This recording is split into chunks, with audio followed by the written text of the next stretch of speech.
Greetings. Allow your eyes to grow heavy as your thoughts drift back in time to a world that was only illuminated by fire, where hay wasn't reserved for horses and stone walls held whispers. Tonight, we're revealing what S3X was actually like in the Middle Ages, a period of history that most textbooks graciously ignore. It wasn't clean, it wasn't romantic, and it most surely wasn't private. Ignore the noble sighs and courtly love ballads. The reality? It was noisy. It was uncomfortable. Additionally, a very large number of church paperwork was included. So wrap yourself up in your covers. Allow the past to softly draw you in. Because we're going to take you on a tour through the clumsy, candlelit, guilt-ridden realm of medieval sensuality before you fall asleep. Just so you know, you most certainly wouldn't have made it through it. First, let's talk about darkness. We'll get there, but not symbolic darkness. I'm talking about actual, oily, wood smoke-stained, electricity-less blackness. The type that envelopes you after dusk and holds on until dawn. The kind where firelight is more than just warmth. It's vision, hope, and survival. And candlelight seems like a miracle. In this flickering world, we begin our story. It's the Middle Ages. Europe, roughly 500 to 1500 AD. And we're here to talk about S3X. But first, let's talk about space. Or more accurately, the lack of it. Imagine living your entire life in a one-room hut. Dirt floor, no walls, maybe a woven screen if you're fancy. Your entire family lives there, your parents, your siblings, maybe even your grandparents. If you're lucky, you all sleep on a raised wooden platform. If not, piles of straw, maybe some wool if you're blessed. And let's not forget the animals. Chickens, goats, maybe a pig. That cow, yeah, she lives with you too. She's valuable. She's warm. She farts. Now try to imagine feeling romantic. S3X in this world was not private. It was necessary, expected, maybe even scheduled. And it happened more often than not within earshot or eyeshot of at least one other human being and possibly a sheep. Homocy? No. Practicality? Always. You didn't marry for love. You married because your families arranged it, because someone needed help tending fields or managing livestock. Marriage was a tool, a structure, a religious duty.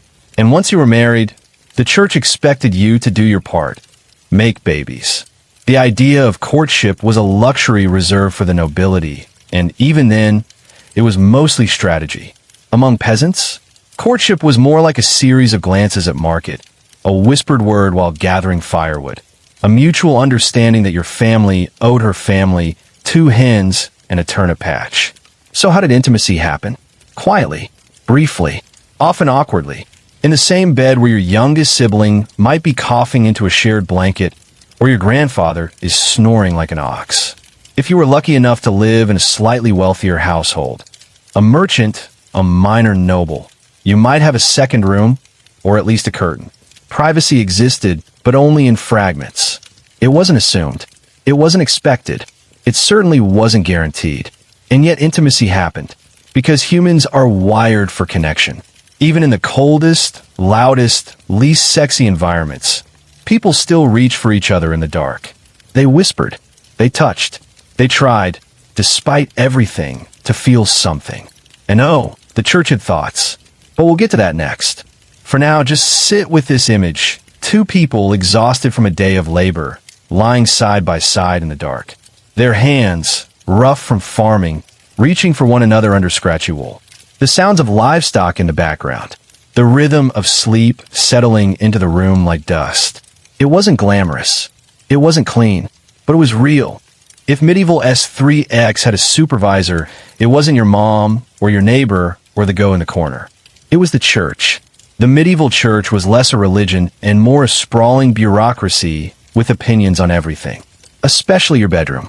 The church believed that S3X was sacred, but not fun.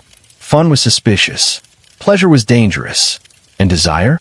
Absolutely sinful unless properly sanctioned by marriage and strictly regulated. Let's be specific. Missionary position? Approved. As long as it was in marriage, for the purpose of procreation, and not on a Sunday. or a feast day, or a saint's day, or during Lent, or Advent, or Wednesdays, or Fridays, or, oddly, during daylight. You could accidentally find yourself with only 150 safe days a year. The medieval calendar was one big, not tonight, dear. It's a holy day. As for what you could do, not much. Theologians like Thomas Aquinas and Augustine wrote entire volumes about S3X sin. They created moral hierarchies of behavior. Lust? Bad. Fornication? Worse. Adultery? Terrible. Masturbation? Unthinkable. Homosexuality? Beyond the pale. And bestiality? Don't ask. Even within marriage, desire was dangerous. You could sin just by wanting your spouse too much. If you sought pleasure, if you enjoyed the act, if you looked forward to it, that was concupiscence, a fancy word for you're already halfway to hell. Confessors carried lists, literal books, handbooks that outlined every possible sexual sin and assigned penance accordingly. Did you have S3X standing up? Say 5 Hail Marys. Did you enjoy too much? 10 Our Fathers. Did your wife have an orgasm? 20 days of fasting and probably a lecture about Eve. But here's the thing. People didn't always listen. Medieval peasants weren't stupid. They were tired, overworked, hungry, and they knew how to find little cracks in the system. Secret rendezvous in the fields, quiet indulgences in the barn, late-night moments when even the priest was asleep and God was hopefully looking the other way. And the confessional? It became part of the dance. A place to unload your guilt and then do it all over again. A place to be human, if only behind a screen. Of course, not everyone was confessing. Nobles had mistresses.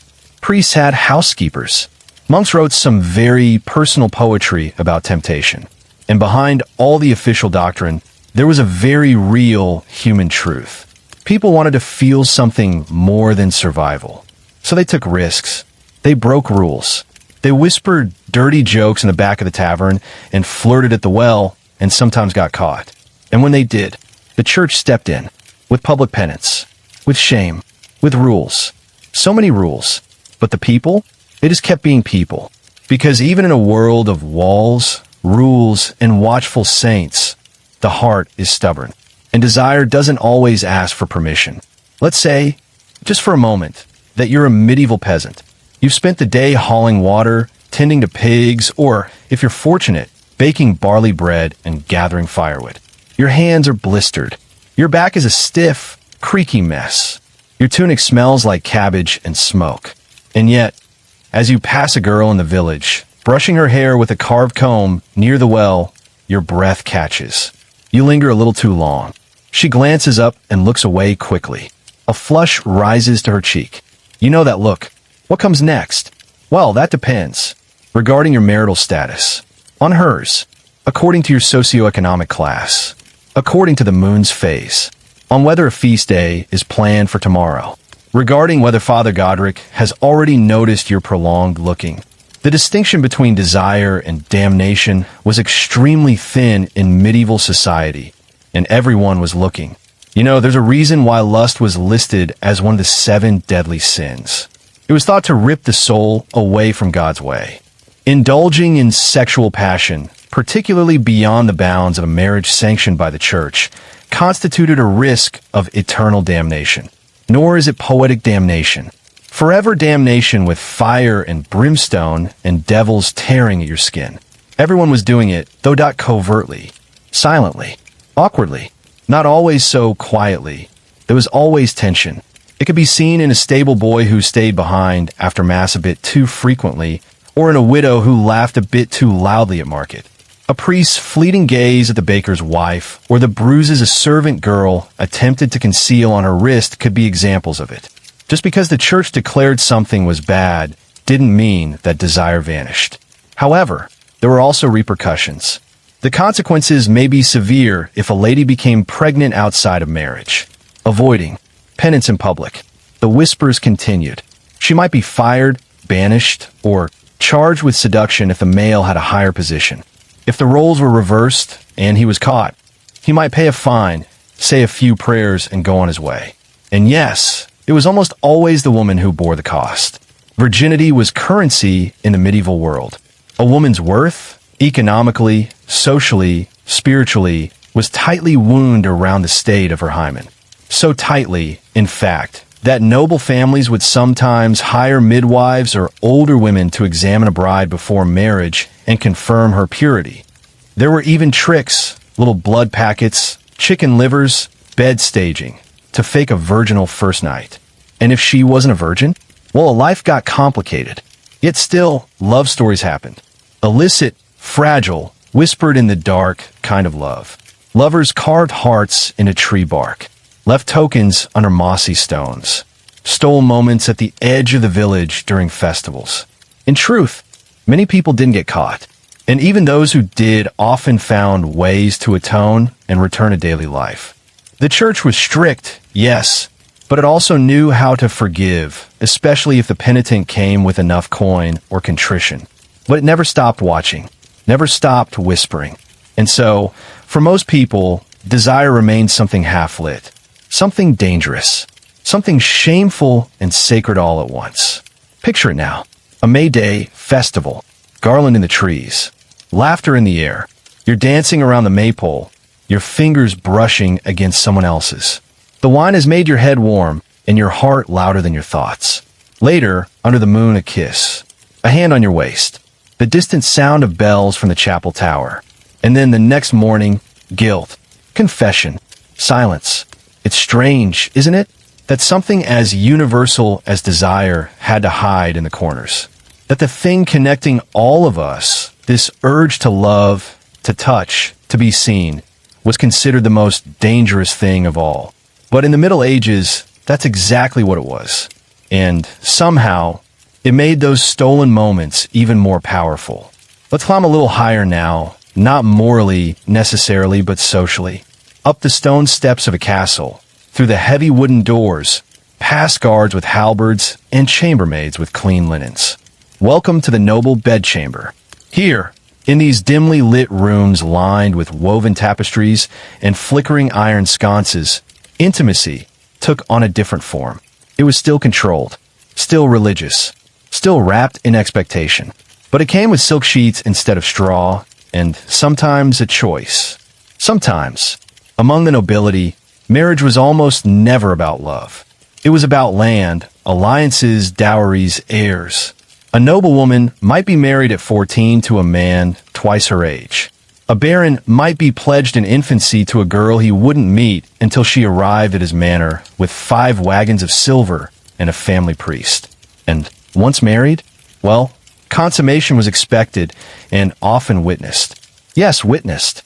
There are documented cases, particularly among royals and high lords, where the newlywed couple was escorted to bed on their wedding night, stripped, blessed, and tucked in by family members and advisors who then stayed to make sure everything went as planned.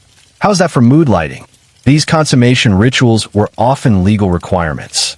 If the marriage wasn't consummated, it could be annulled. And that was a political disaster. Entire kingdoms could fall if a queen remained a virgin. But once the marriage was secure, once the heirs had been produced, the rules shifted a little. Many noblemen took mistresses, quietly or not so quietly. The church frowned, yes, but it also understood power. Kings were often granted discreet exemptions, or, at the very least, a blind eye. Some rulers had official mistresses with titles, wealth, even influence over policy. For noble women, it was riskier. A woman caught in adultery could be imprisoned, executed, or sent to a convent. But some, especially widows or wives of absentee husbands, found their own lovers. Discretion was everything. Affairs in the noble world weren't just about S3X. They were about politics, ambition, leverage. Sleeping with the right person could lead to a better marriage, a land grant, or the ear of the king. But what about pleasure? Let's not pretend medieval nobles didn't enjoy themselves. They had access to scented oils, perfumed baths, luxurious beds, and even some knowledge of ancient Roman or Arabic writings on pleasure and technique. Medical texts of the time advised on ways to enhance conception, and by extension, intimacy. Some even acknowledged the importance of female pleasure in fertility. So yes, in some corners of the castle, behind heavy drapes and locked doors, pleasure was pursued. Quietly, carefully, and often by candlelight. But it was never just about the body. It was always about status, about power, about what was allowed. Let's imagine a moment. A lady of the court stands in front of her mirror. Her hair is braided. Her gown is loosened at the collar. Outside, a lute is playing. She glances toward the door, heart fluttering. A knock. Soft. A voice she knows. She opens it just a crack. Tonight, she risks everything for a single hour. And tomorrow, she prays it was worth it. Because in the world of nobles, secrets were currency. And a single night could cost you your lands or your life. Now, let's step off the castle hill and meander back into town. We pass the cobblestone streets slick with rain, the clamor of the tavern spilling out through shuttered windows, the faint aroma of roasted onions, cheap ale, and maybe something less identifiable. Turn down an alley, past the candlemaker and the fishmonger. And there, tucked between a blacksmith's forge and a baker's stall, you'll find the house with the red curtain. This is a medieval brothel. Don't flinch. Brothels were not a secret. They weren't even illegal. At least, not most of the time. In many towns across Europe, especially from the 12th century onward, brothels were not only tolerated, they were regulated. Taxed, even licensed by the city. It turns out, for all its finger-wagging and sermons, medieval society had a very practical side. The logic went like this.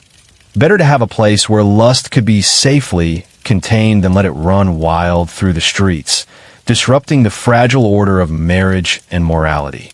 Brothels were, in essence, a pressure valve. They even had curfews, opening hours, and rules of conduct. Some towns, like London and Paris, had entire districts known for prostitution, complete with officials whose job was to monitor the women, collect fines, and inspect the premises. And the women who worked there? That's where the story shifts from practical to tragic. Many people lived in poverty. Most were in a dire situation.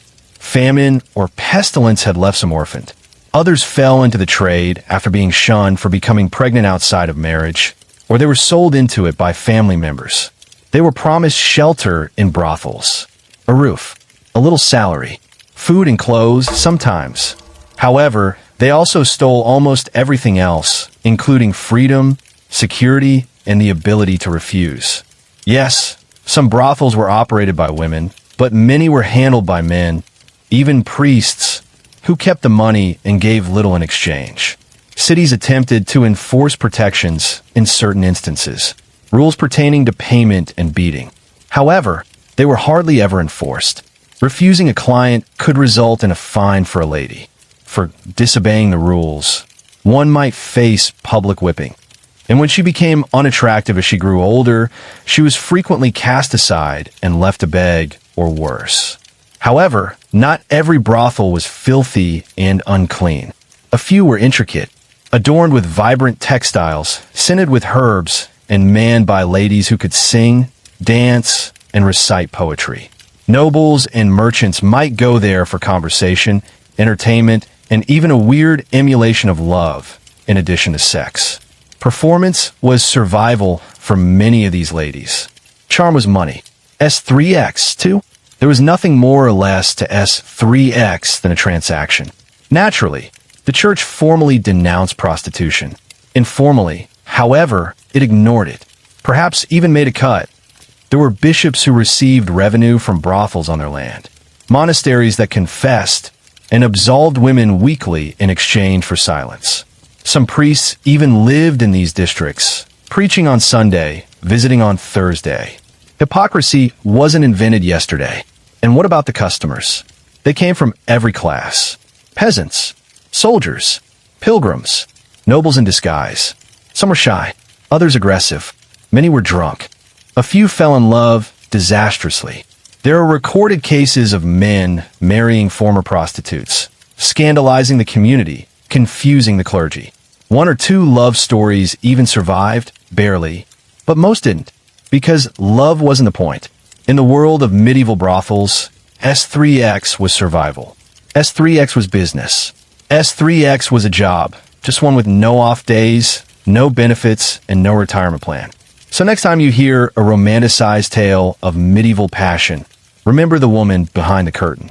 her name forgotten, her body bruised, her voice low and practiced. And know that beneath the laughter, behind the perfume and painted cheeks, was a soul doing what she had to just to make it to morning. We like to imagine the past as simple, black and white, good and evil. But the Middle Ages were complicated, especially when it came to S3X behavior. There wasn't one universal code. Every kingdom, every town, every bishopric had its own rules. And some of them, well, let's just say you'll want to hold on to your blanket for this part. Let's start with adultery. If a married woman was caught with a man who wasn't her husband, the consequences could be terrifying. In some places, she could be locked up, branded, shaved bald, and paraded through town. In others, she might be fined or confined to a convent. And if her husband was wealthy or powerful, she might disappear entirely. The man? Well, it depended. If he was single, he might be forced to pay restitution. If married, he might get lashed. But often, if he had status, he simply walked away. Punishments varied wildly by class. A peasant caught in an affair might be whipped in the village square. A nobleman might get a quiet warning. A merchant might pay a fine. A servant might lose everything. But what about same S3X relationships? These were officially condemned. Harshly. Sodomy was considered not just a sin but a crime, punishable by death in some regions. Public burnings occurred. Accused men were mutilated, exiled, or forced to undergo humiliating rituals of penance. And yet, these relationships existed. We know from letters, court records, and even poems that deep emotional and physical bonds between men and between women existed throughout the medieval world. They just had to stay hidden. Deeply, painfully hidden. Now, let's talk about inappropriate behavior. A broad category. Kissing outside of marriage. Touching. Premarital S3X. Even flirting in public could land you in trouble, especially if someone important was watching. There were cases of couples being fined for kissing too long in church, for being alone together after dark, for being seen touching hands. And if a pregnancy resulted, that was big trouble. A woman could be exiled. A man might be forced to marry her or fined heavily. The child might be declared illegitimate, with no right to inherit. And the scandal? It never faded. The church kept detailed records, confession books, court logs, names and dates. Martha, daughter of John, found in the barn with Thomas, the miller's son. That sort of thing. Shame was a tool of discipline. Punishment wasn't always physical. It was often public, designed to make an example, to teach the village, to warn the young. There were stocks and pillories, wooden contraptions where the guilty were locked and exposed for days. People would throw rotten vegetables. Children laughed, sometimes worse. Then there was the cucking stool, used for women accused of adultery or gossip. They were dunked in cold water, humiliated while tied to a chair. Their reputation might never recover. Yet despite all this, people kept loving. They kept sneaking out after dark. They met under moonlight, whisper at festivals, brave punishment for a stolen hour in the barn. Because no matter how many rules you write, no matter how many stones are thrown, you cannot legislate the human heart. In our modern world, you might stumble across S3X education in a high school health class, an awkward talk with your parents, or accidentally on the internet. But in the medieval world, good luck. There were no diagrams, no helpful guides, no leaflets handed out at the monastery gates, and definitely no birds and the bees conversation from your mom while washing dishes. Instead, S3X knowledge in the Middle Ages came from four sources: rumor, observation, superstition, and the occasional wildly inaccurate book. Let's start at the bottom. Quite literally, if you were a peasant girl, your education might begin when an older woman pulled you aside and explained, in hushed, cryptic terms, that your body was going to start bleeding with the moon and that you'd better stay away from boys or risk growing a demon inside your belly. Not metaphorical, a literal demon. Meanwhile, a peasant boy might get all his information from the older boys in the fields. Information passed down from the older ones, who heard it from their older brothers, who heard it from a man who once got a girl pregnant by looking at her too long. Accuracy? Optional.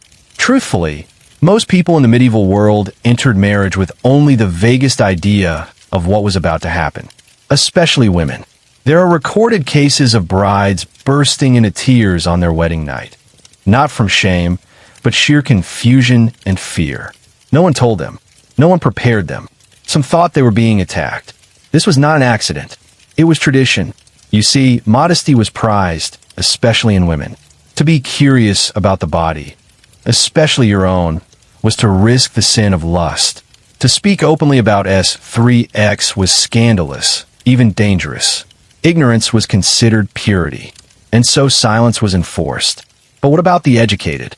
Ah yes, if you were lucky enough to read Latin and own manuscripts, your education came from ancient medical texts, Christian treatises, and some truly imaginative natural philosophy.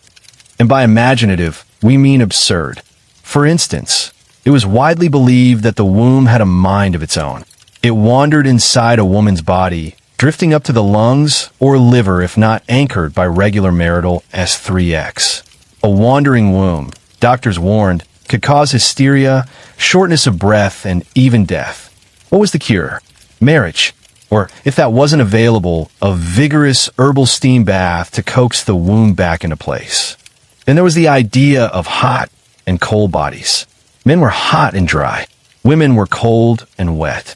That's why, they reasoned, women were more emotional, less rational, and more susceptible to sinful urges. And that's also why men had to initiate everything. They were the active principle. Women were the passive vessels. Medical texts warned that too much S3X could shrink the brain, or damage your humors, or ruin your eyesight. But they also said that abstaining for too long could make a man's genitals swell and explode. No, really. It was considered dangerous to store up seed for too long. So married men were encouraged to engage regularly, but only with the correct intentions, in the correct position, on non-holy days, and without enjoying it too much. Simple, right? In truth, medieval people knew more than we often give them credit for. Midwives were fountains of folk wisdom. Women shared advice, quietly, among themselves. Men learned from experience, trial, and error. Some nobles read translations of ancient erotic texts, hidden in the back of dusty libraries. And everyone knew more than they were supposed to. But the knowledge was scattered, inconsistent, colored by fear, shame, and secrecy. And that made it dangerous. Because when people don't talk about S3X, when the truth becomes taboo, myths take over. And in the medieval world, those myths ruled the bedroom. Now we come to one of the more delightful corners of our story. Because when knowledge is limited and morality is rigid, what do people turn to? Magic, folk remedies, and utterly bizarre advice manuals. In the absence of proper S3X education, medieval lovers, especially women, turn to what they did have. Herbs, potions, charms, whispered recipes passed down from grandmothers who had seen too much and said too little. Let's go over a few of the more noteworthy highlights. Aphrodisiacs. Like today, medieval people looked for methods to spark the mood. All of their options were, well, let's say, not very trustworthy. Ground ambergris, which is basically whale vomit, was thought to be a potent stimulant. Mandrake root, which had a human-like shape, was believed to arouse passion. Be careful, though, for it was also said to scream when dragged off the ground. Onions and truffles were thought to arouse passion. Although it probably didn't help with romance later, garlic was also used. It was occasionally advised to drink wine infused with animal genitalia, especially those of deer or boars. The logic? Naturally, transfer their virility. What if you were unable to obtain these? A paste composed of honey and dried bee brains might be applied gently to, well, you get the idea, sort of birth control. Indeed, they made an effort. In the Middle Ages, birth control was disapproved of, frequently prohibited, and viewed as wicked. Women, however, continued to find methods. They were forced to. Some of the techniques were quite astute. Before sexual activity, sperm made of honey, wool, and herbal mixes are introduced. Taking teas prepared with rue, pennyroyal, or silphium The latter is no longer used, maybe because it was too effective. Sneezing forcefully or jumping backward 7 times after S3X in an attempt to knock anything that might have taken root. Effective? Not really, but they tried, desperately. And of course, midwives were the guardians of this knowledge. They knew what plants to use, what roots to boil, what rituals to chant quietly behind closed shutters. They protected each other and the women they served, which is why they were feared, and sometimes burned. Advice for the bedroom. Now, for the really fun part.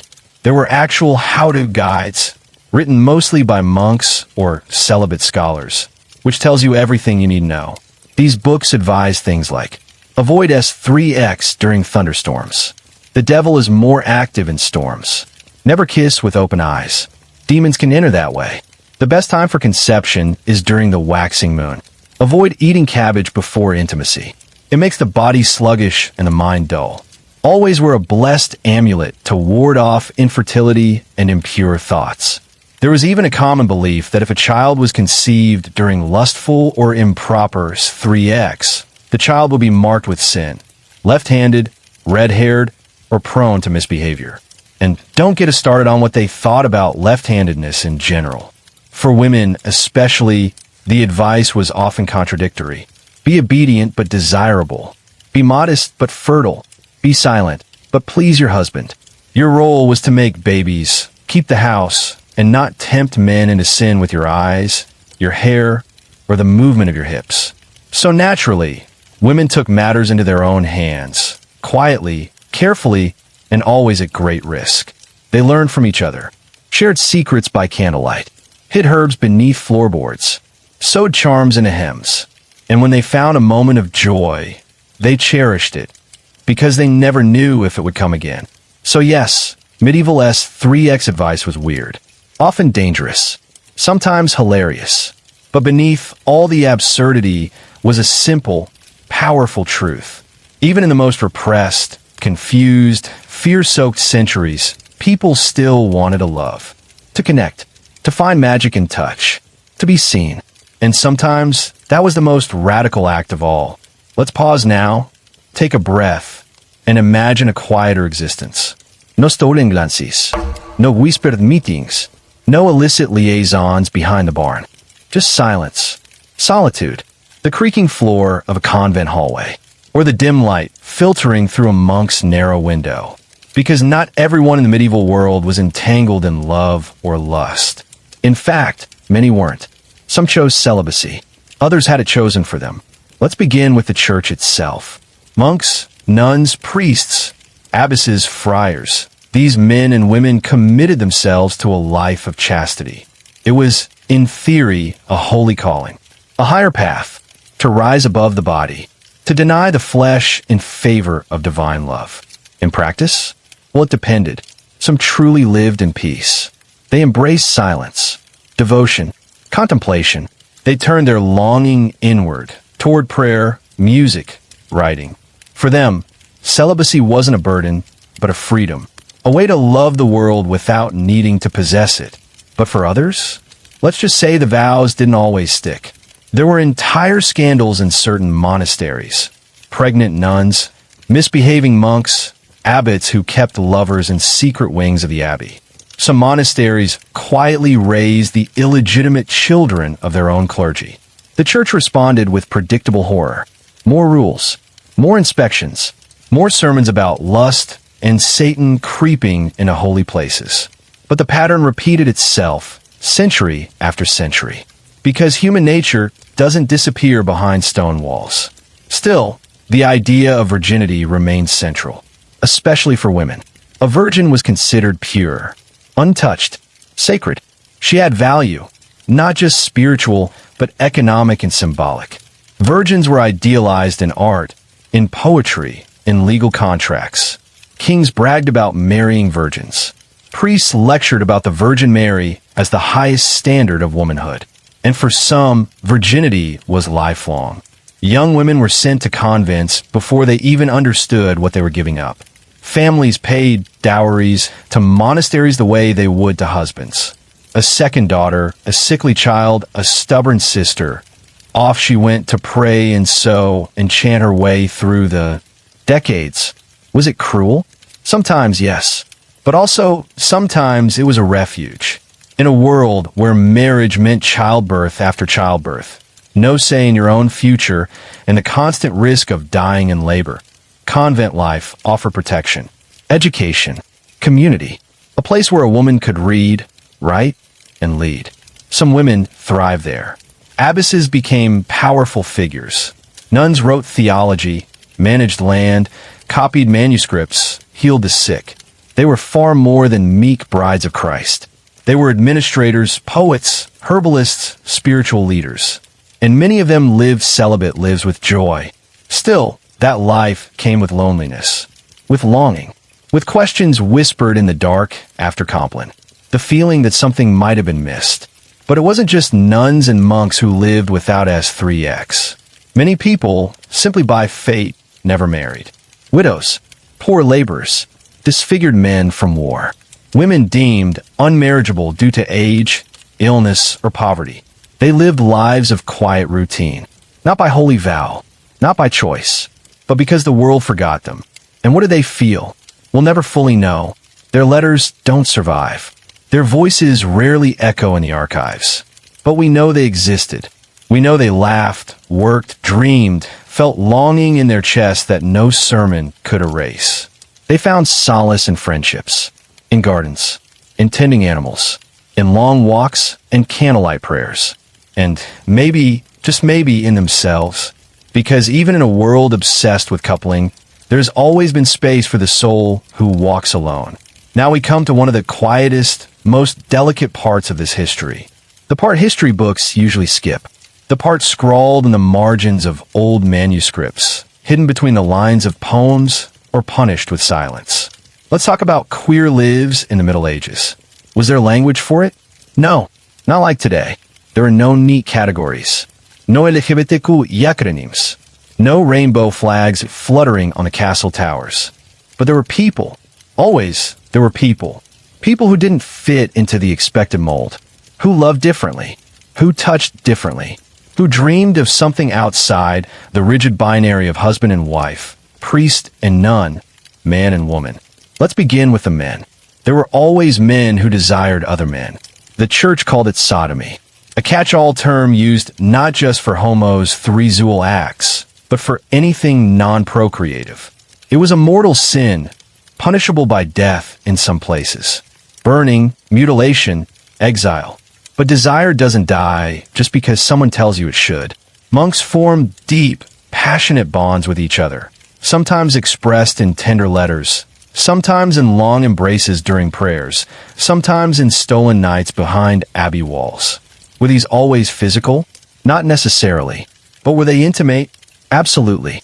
There are love letters, real ones, from men to other men, written in careful Latin, with longing and heartbreak and metaphors of fire and devotion.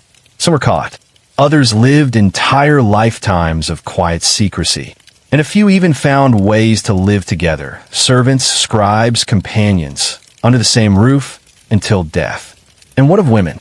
Women, too, formed romantic bonds with other women, particularly in convents, where closeness was not only allowed but encouraged.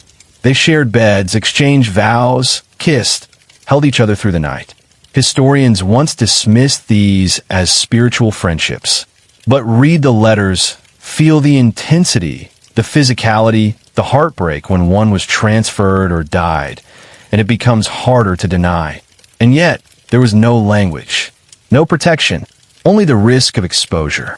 Some cities, like Florence, kept secret court records of men accused of sodomy. Entire networks of friends and lovers were documented, investigated, punished. And still, the behavior continued. Because this wasn't some modern invention. This wasn't rebellion.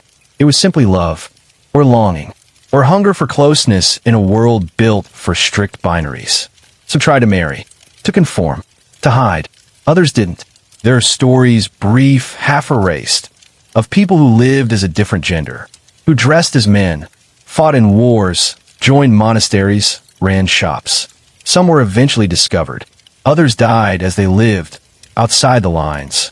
And what of the public? Sometimes there was tolerance. In towns where everyone knew, but no one said anything. In inns where two men shared a room every night for 20 years. In convents where two nuns were always just very close. Other times there was cruelty. Punishments were harsh. Torture, death, excommunication, public shame, confessions extracted under duress, families disowning their own. And still, people kept loving. Quietly, desperately, beautifully. They wrote poems, liconde, sewed initials into garments, left flowers by graves. They carved out little spaces in a world that didn't want them. A glance in a market square, a touch on a pilgrimage road, a long, silent hug in the back pew of a chapel. Not all of them survived. Not all of them were caught.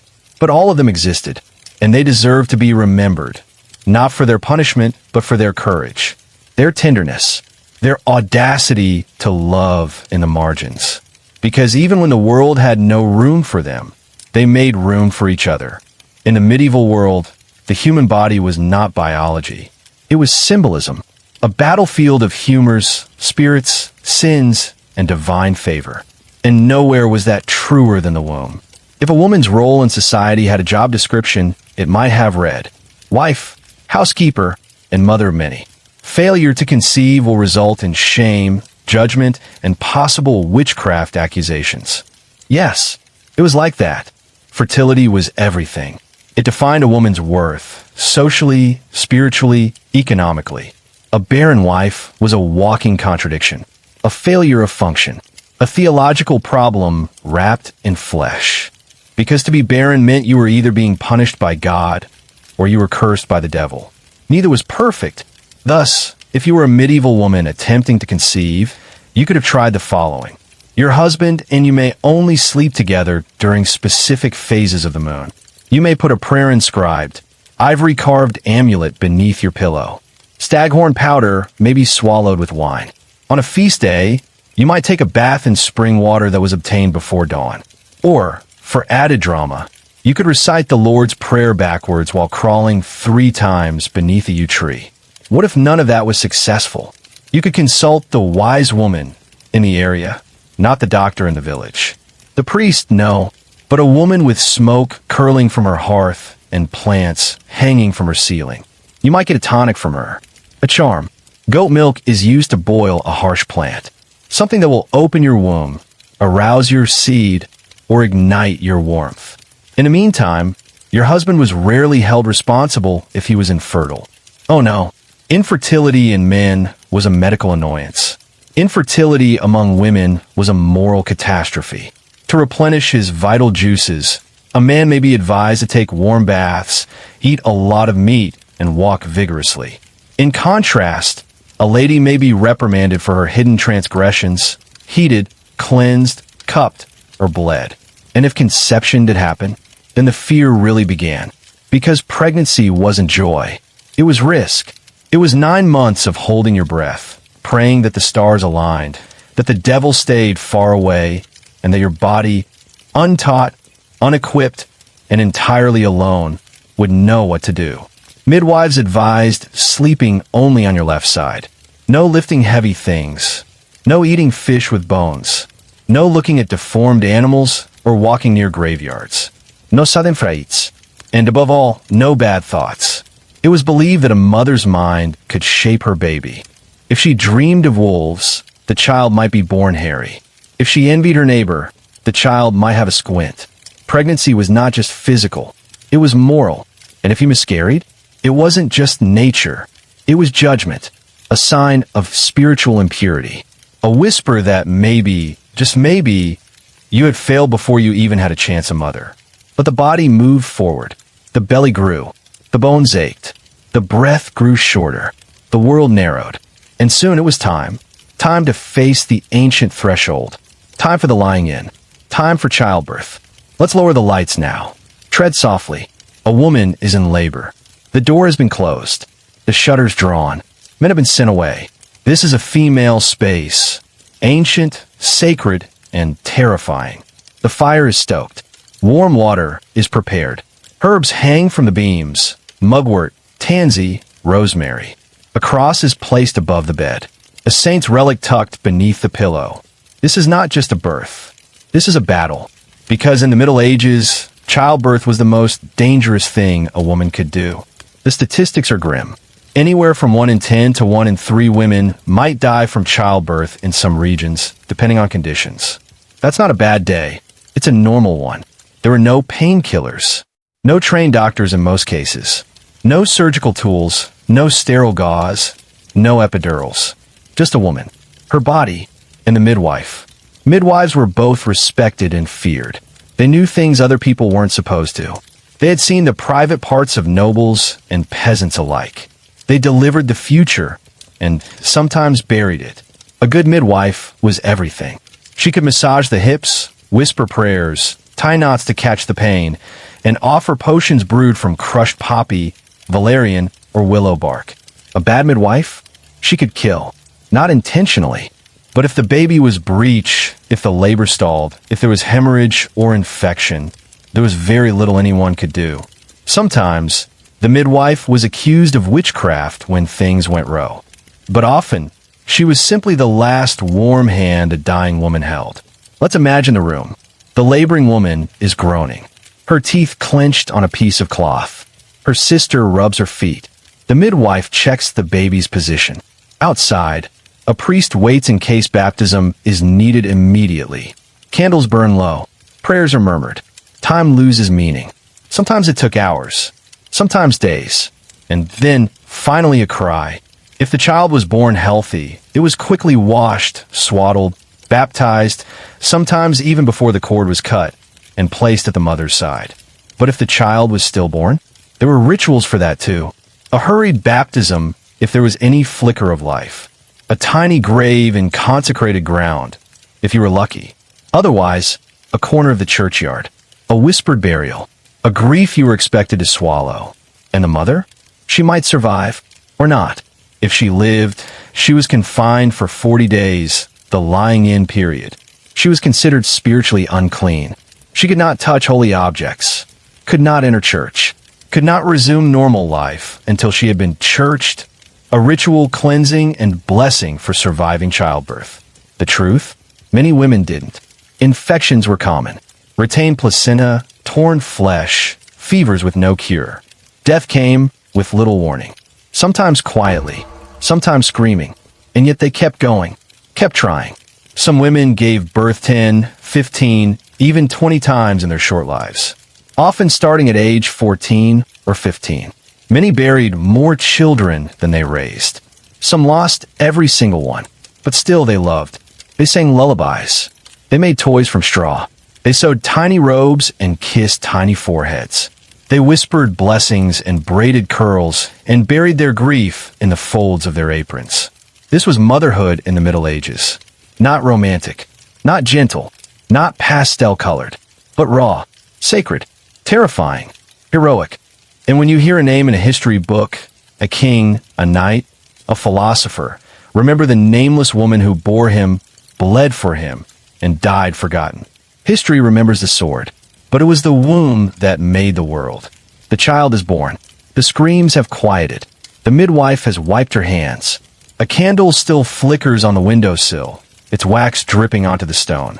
The bed is soaked with sweat. The room smells of blood, milk, ash, lavender. The mother lies back, breathing shallow, arms weak. In her chest, relief. In her limbs, exhaustion. But also something quieter, fear. A fear she dare not speak aloud. Because surviving childbirth in the medieval world was not the end of the battle. It was only the start of another. The lying-in period, confinement, silence, and sacred stillness. For 40 days, the woman is confined to her room, a period called the lying-in. And it wasn't just about rest. It was spiritual quarantine. According to medieval church teachings, a woman who had just given birth was ritually impure. Her blood was seen as a kind of spiritual stain, evidence of the fall of Eve, a reminder of inherited sin.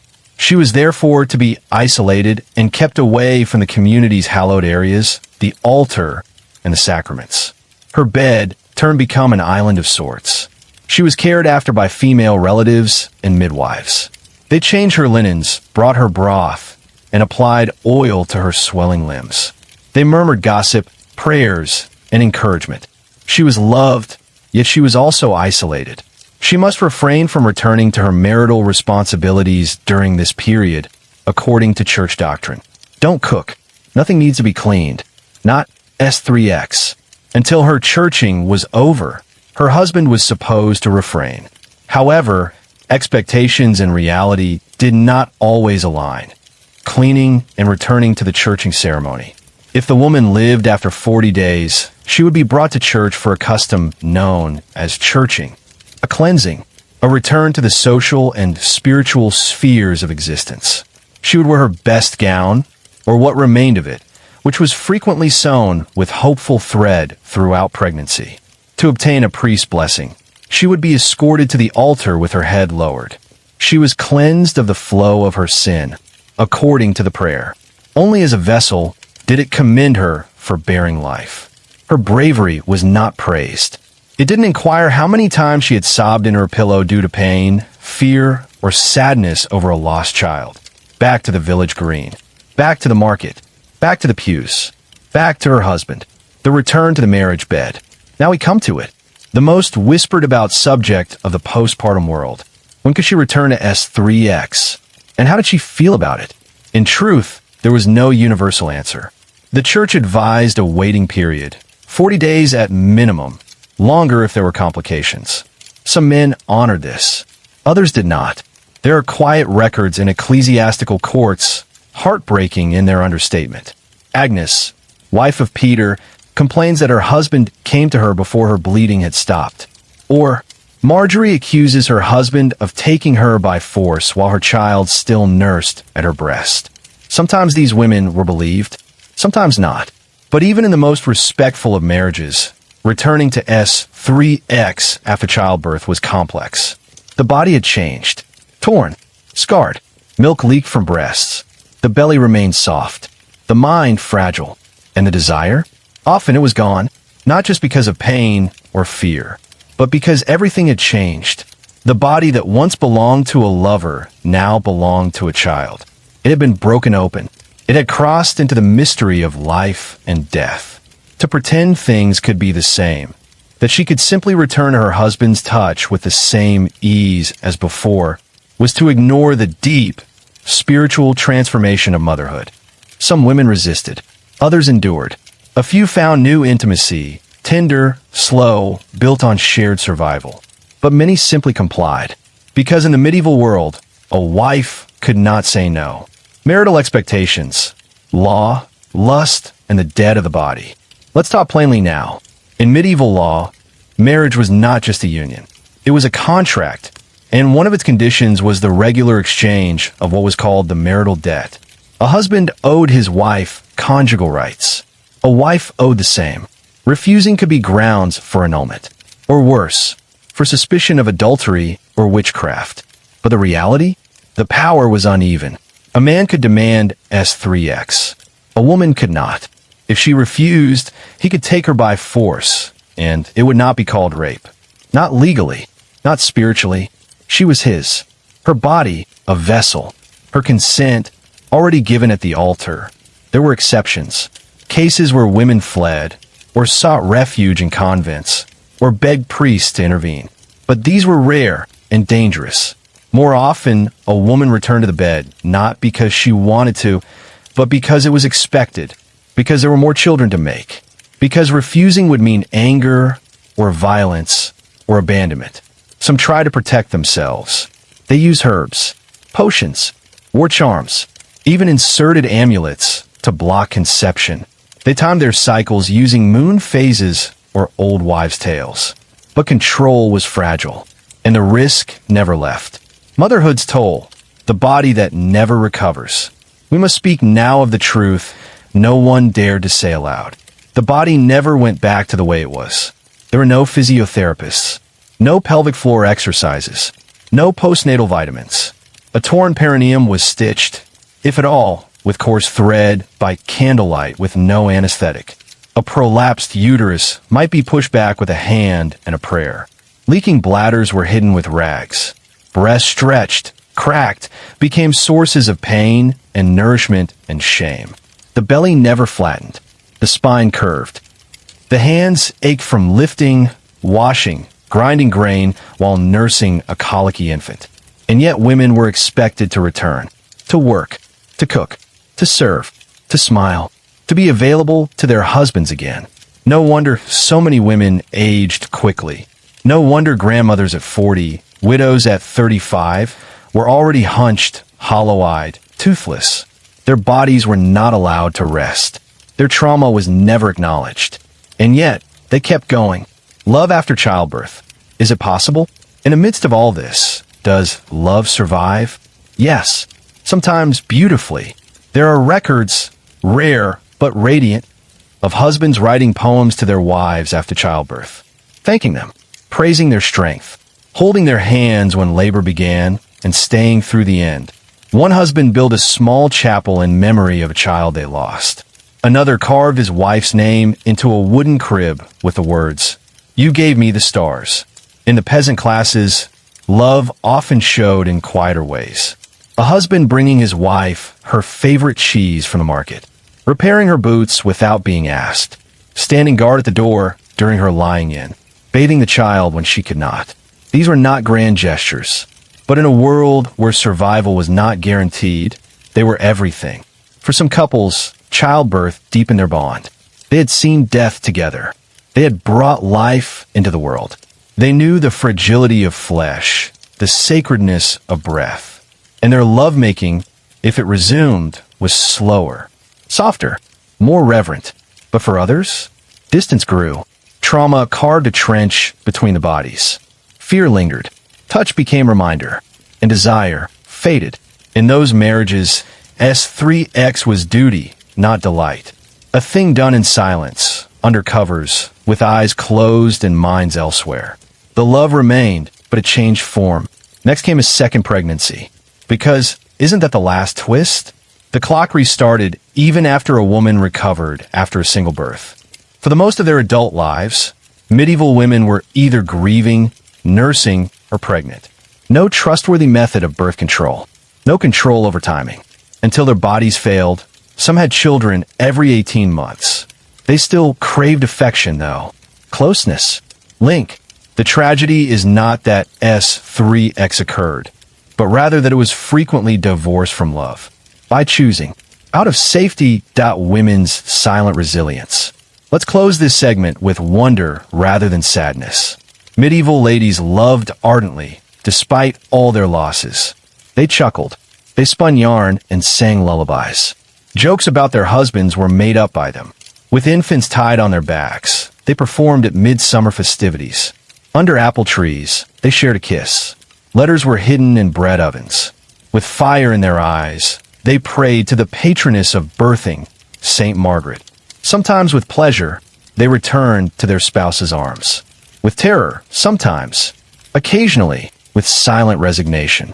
But always with power. They survived what should have broken them. And they passed that strength down. In stories. In songs. In the crooked set of their jaw when times were hard. So if you hear their names in a church register, or see the word wife of on a tombstone, know this.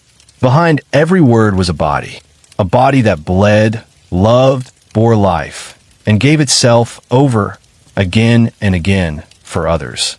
And somewhere in the silent corners of history, that body is still whispering, I was more than a vessel. I was alive. The sun sets a little earlier now. The bones ache more in the morning. The hair, once thick and dark, turns silver, then white. The hands, once quick with thread or sword or plow, now tremble with memory. The children are grown, at least the ones who survived. The fields are quieter. The household tasks slower. The rush of survival has eased just slightly. And now, at last, there is space for a strange and forgotten question. What becomes of love when the fires burn lower? Growing old in a world that didn't expect you to. First, let's be clear. Growing old in the Middle Ages was an accomplishment in itself. Life expectancy was short, but not because people dropped dead at 35. That number is misleading. It's an average skewed by infant mortality. If you made it past childhood, you might reach your 50s even 60s. Some lived into their 70s. But it was rare, and by your 40s, you were already considered elderly, especially if you were a woman. A woman in her 40s, widowed or with grown children, was often called a crone in some texts, not as a cruelty, but a status.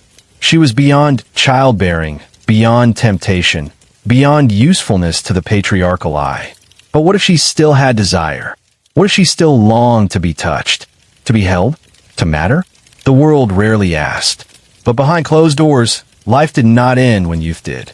Menopause and the cooling of women. Let's begin with the body. Medieval physicians believed that a woman's power was in her fertility. Once her menses stopped, so too did her essence. Her body cooled, they said, became dry, lifeless. Her S3Xuality, in their view, shriveled alongside her ovaries. But that was theory. In practice, plenty of postmenopausal women still had desire, still engaged in intimacy, still remarried, sometimes more freely than ever before. Without the fear of pregnancy, some women found a new kind of freedom. No more childbirth, no more confinement, no more priestly lectures about timing and procreative intent. For the first time, S3X could be just pleasure, connection, warmth in the dark. Some women even married for love. Imagine that. Widows and widowers, grief, inheritance, and late life love. Let's talk now about the widows.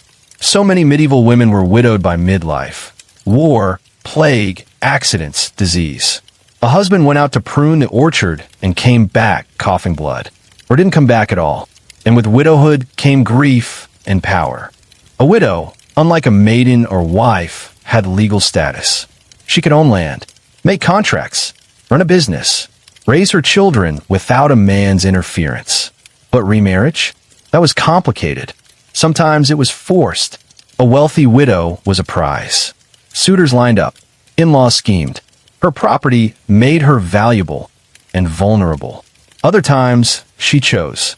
She fell in love with a craftsman, or her late husband's brother, or the stable boy. She shocked the town, or quietly slipped into marriage without fanfare.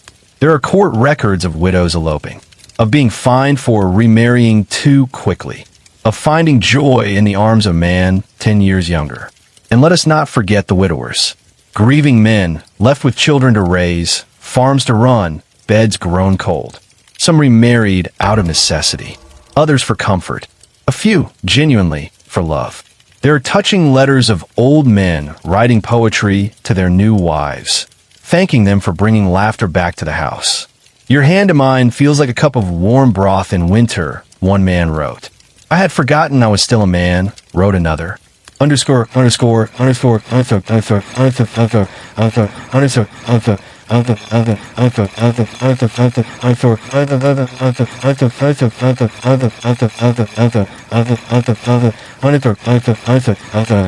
underscore, underscore, underscore, underscore, underscore. Older S3X, weary bodies, fragile hearts. Now, let's have a discreet conversation regarding the realities of older S3X. It moved more slowly. The knees groped. The hips hurt. The breath was short, but it was also gentler, less hurried, less about performance or duty, more about touch, about skin on skin, about the long knowing of a familiar body. There was no pressure to conceive, no midwife at the door, no sermons about sin, just two people in the twilight of their lives, finding warmth in the dark. Some joked about it. One medieval comic poem describes an old couple in bed. His beard tickled her ear, but his knees made her fear that both would creak worse than the bed. And still, they made love, because love was never just for the young. In a private world of the elderly, S3X could be sacred, or playful, or simply human. And if the body couldn't follow, there was still intimacy, a share bath, a whispered prayer, a kiss on the back of a hand. S3Xuality in old, aged, and die. It changed shape. Social shame and the fear of the elderly woman. Of course, not everyone approved. Older women who expressed desire were often feared. The medieval mind was steeped in symbolism. Youthful lust was forgivable, natural. But a woman past childbearing who still sought pleasure, that was unnatural sinful, even witch-like. Think of the tales of the old temptress, the crone who seduced the knight, the widow who enchanted young men, the healer who used herbs to arouse men's desire. These were not flattering stories. They were warnings. Because a woman with knowledge of her body, who wasn't under a man's control, was dangerous. There are stories of older women being accused of using love potions, of bewitching young men, of stealing vitality from youth. Some are merely flirtatious. Others were lonely. A few were undoubtedly lovers. But the world didn't care. To desire as an old woman was to invite suspicion, and sometimes persecution, companionship beyond the bed. Yet not every late-life relationship was S3X. In fact, many were built not on physical need, but companionship. Imagine two elderly peasants sitting by the hearth, mending nets. Not lovers, not even spouses, but housemates, sharing food, guarding each other's health, finishing each other's sentences. These quiet bonds were common and precious. In towns and villages, widows moved in together, economical, yes, but also emotional. They shared chores, secrets, even beds, not for S3X, but warmth. Some of these women formed romantic relationships. Yes, others didn't, but they still loved each other deeply. They became each other's family. The same was true of elderly men, two retired soldiers keeping goats in the mountains, two scribes who shared a cottage, two monks who had long ago laid aside vows of celibacy and now simply held hands under the table during Vespers. These are the unnoticed loves of history. No marriage licenses, no portraits, no records, just human connection, sustaining, quiet, real, aging nobility, royal affairs, and golden years. Of course, among the nobility, things played out differently. Aging kings and lords often remarried, sometimes many times. A widow of 40 could become a queen. A nobleman of 70 could father children until the day he died. For these men, aging did not erase desire. It simply changed its target. Some took young wives. Others kept mistresses. Some wrote love letters that were surprisingly tender. One elderly noble wrote to his much younger lover, "Your smile is the only warmth that stirs my blood. My sword may hang rusty, but my heart is not yet cold." Cringe? Maybe, but also kind of sweet. And among noble women, well, they weren't supposed to feel anything. An aging duchess was expected to retire into dignity, to become a patroness, a grandmother, a holy widow. But behind closed doors, there are hints of flirtations, of late-night visits, of letters burned before they could be found. The spiritual shift from flesh to soul. As old age deepened, many turned inward. The church encouraged this. Old age was a time for reflection, repentance, preparation. Priests advised older couples to reduce carnal relations, or end them altogether. Some obeyed. They became spiritual companions instead of lovers. They prayed together, took confession, gave up the bed for the bench beside the fire. Others did not. They continued loving, touching, laughing, sinning perhaps, because to grow old is not to become less human. It is to become more human, more aware of time, of loss, of grace. And sometimes that awareness brought people closer, not just in prayer but in bed, because the older body may ache, but the heart still wants. The last embrace. So we come, finally, to the last image. An old couple, she with white braids, he with trembling hands, lying together in the quiet. The fire crackles. A child's voice echoes faintly from the courtyard. The smell of stew clings to the air. They don't speak. They don't need to. Her hand finds his. Their fingers curl together like vines that have grown side by side for decades. They've seen plagues, wars, harvests lost and regained, children born and buried, seasons spinning like a wheel. They've made love, made mistakes, made peace. And in that quiet moment, there is no shame, no fear, no need to prove. Just love, raw, wrinkled, eternal. So here we are. We've wandered through the candlelit bedrooms of peasants and nobles alike. We've crouched in smoky bathhouses, tiptoed through monastery cloisters, and stood trembling at the edge of childbirth. We've talked about desire, shame, laughter, loss, pleasure, punishment, and the long echo of silence. Now let's pause.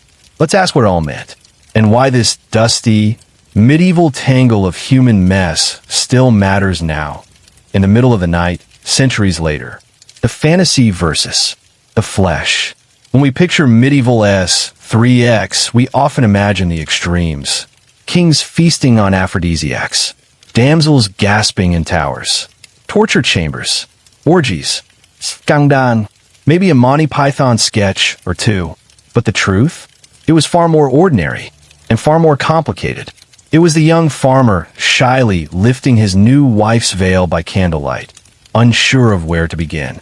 It was the priest who couldn't stop thinking about the innkeeper's daughter. It was the widow who hid her second lover from the village.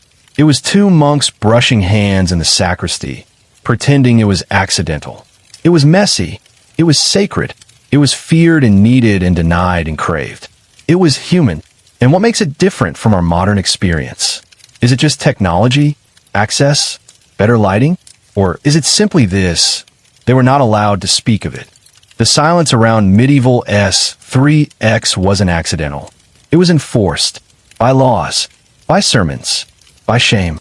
And yet, like water slipping through cracks, the truth always found a way. In poems, in letters, in lullabies and lullabies gone wrong. Because desire doesn't die. It mutates. It adapts. It survives. Shame and power. S3X in the medieval world wasn't just about the body. It was about control. Who could have it? Who couldn't? Who was punished for wanting it? Who was praised? Men controlled women's bodies. The church controlled everyone's. But people resisted in ways both big and small. A peasant girl running off with a shepherd.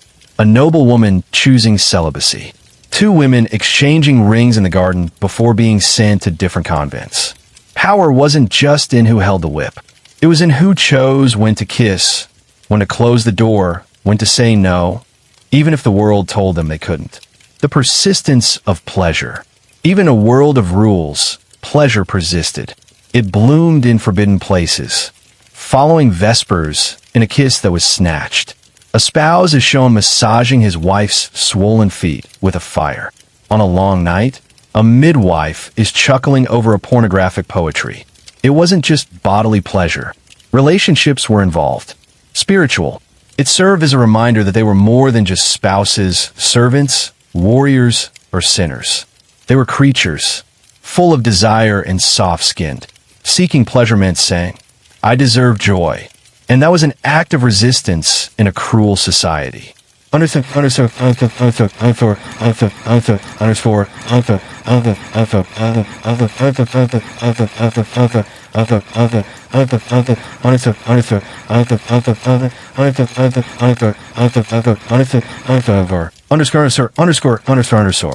The echoing silence. Their voices are not audible to us. Not too often. Not quite. There was so much that was never documented, or was removed, or not translated at all. The shy thoughts, the aching wants, the queer crushes, the trauma after assault, the joy of a good lover, the comfort of just being held. But you know what? They felt it. All of it. There is no century in which a woman did not look out a window and wonder if she was still beautiful. No century in which a man didn't feel his heart race when his beloved touched his hand. They were us. We are them. What survives? So what remains after the candles go out? Not the beds, not the moans or the prayers, not the gossip or the punishments. What survives is story, the whispered legend, the inked confession, the joke scratched in the margin of a monk's book. And maybe this, maybe you, lying there now with your eyes growing heavy, are also part of this story. Because every time we remember them, the mother who kissed her child with milk still on her breath, the nun who stared too long at her sister's lips, the knight who loved his squire, the girl who said no and paid the price. We say, you mattered. You were here. Now go to sleep. Allow the tales to warm up in your chest. Tonight, you've been walking with ghosts, touched iron and velvet, heard people crying under altar cloths and laughing behind closed doors. You've witnessed the lives, loves, longings, and survivals of medieval people. Perhaps you have a somewhat better understanding now that you're in your cozy bed. S3X has never been solely about the act. Being visible has always been the goal. And in a civilization that made a concerted effort to keep them quiet, they continue to whisper. We're still listening, too. Good night.